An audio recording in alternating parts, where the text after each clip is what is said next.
अस्सलाम वालेकुम, कैसे हैं आप सब? उम्मीद है सब लोग ठीक होंगे। मैं हूँ Farah Mughal, welcome to my YouTube channel. आज की वीडियो में हम बात करेंगे कि हम ईज़ी पैसा के थ्रू किसी भी बैंक में पेमेंट कैसे ट्रांसफ़र कर सकते हैं, ठीक है? ईज़ी पैसा से ईज़ी पैसा पेमेंट कैसे ट्रांसफ़र करते हैं वो आप सब मेंबर को पता ही है, ठीक है?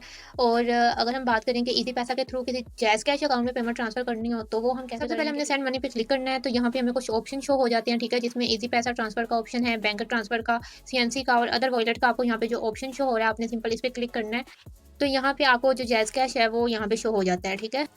आप ईज़ी पैसा के थ्रू जैज़ कैश में भी पेमेंट ट्रांसफ़र कर सकते हैं और जैज़ कैश से ईज़ी पैसा में भी, ठीक है? सेम मेथड होता है हर एक अकाउंट का, ठीक है?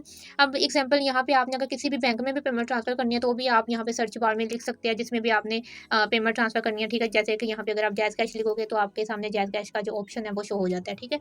ये मेथड था ईज़ी पैसा से जैज़ कैश में पेमेंट ट्रांसफ़र बात करेंगे कि अगर हमने ईज़ी पैसा के थ्रू किसी भी बैंक में अगर पेमेंट ट्रांसफ़र करनी हो, तो वो हम कैसे करेंगे, ठीक है?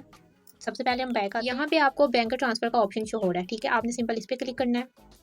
इस पे क्लिक करने के बाद आपको यहाँ पे बहुत सारे बैंक शो हो जाते हैं, ठीक है? काफ़ी ज़्यादा बैंक होते हैं, जिस भी बैंक में आपने पेमेंट ट्रांसफ़र करनी होगी, आपने सिंपल उसको सिलेक्ट करके तो आप पेमेंट ट्रांसफ़र कर सकते हो। सबसे आसान जो मेथड है वो है सर्च बार का। यहाँ पे सर्च बार में आपने जिस भी बैंक में पेमेंट ट्रांसफ़र करनी है, आपने उसको सर्च करना है, ठीक है? जैसे कि मैंने मीज़ान में करनी है, तो सिंपल मीज़ान सर्च किया, तो मेरे सामने कुछ ऐसा इंटरफ़ेस आ गया, ठीक है? अब यहाँ पे आपने जो भी अकाउंट नंबर होगा, वो आपने यहाँ पे पुट कर देना है, ठीक है?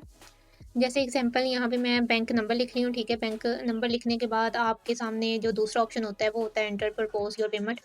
तो इन ऑप्शन में से आप किसी को भी सिलेक्ट कर सकते हो, ठीक है? जैसे कि मैं अदर्स को कर लेती हूँ, ठीक है? इंटर मोबाइल नंबर में ऑप्शन है, अगर आप कोई नंबर लिखना चाहते हो तो लिख सकते हो, अगर नहीं लिखना तो आपकी मर्ज़ी है, ठीक है? जैसे कि मैं ये इसको स्किप करके तो नेक्स्ट पे क्लिक कर दूँगी। तो यहाँ पे आपने अमाउंट एंटर करनी होती है, जितनी भी आपने अमाउंट सेंड करनी है, आपने सिंपल उस अमाउंट को यहाँ पे एंटर कर देना है और इसको नेक्स्ट कर देना है, ठीक है? तो यहाँ पे आपको कुछ ऐसा इंटरफेस शो हो जाता है, अकाउंट नंबर शो होता है, अकाउंट का जो टाइटल नेम होता है वो आपको यहाँ पे शो हो जाता है और फ़ी, टैक्स वगैरह में सारा कुछ आपको यहाँ पे शो हो जाता है, ठीक है? तो उसके बाद आपने सेंड नाउ पे क्लिक कर देना है, तो जो आपकी पेमेंट होगी वो सेंड हो जाएगी, ठीक है? तो सिंपल ये मेथड था कि अगर हमने ईज़ी पैसा के थ्रू किसी भी बैंक में पेमेंट ट्रांसफ़र करनी है, तो वो हम कैसे कर सकते हैं, ठीक है? आई होप सो आपको अच्छे से समझ आ गई होगी। किसी भी अगर पॉइंट की समझ नहीं आई, तो आप मुझसे लाज़मी कमेंट बॉक्स में पूछ सकते हैं। अगर आप चैनल पे न्यू हैं, तो लाज़मी सब्सक्राइब करिएगा और वीडियो को लाज़मी लाइक करिएगा, ठीक है? और मुझे दुआ में याद रखिएगा। मिलेंगे अगली वीडियो में, तब तक के लिए अल्लाह हाफ़िज़।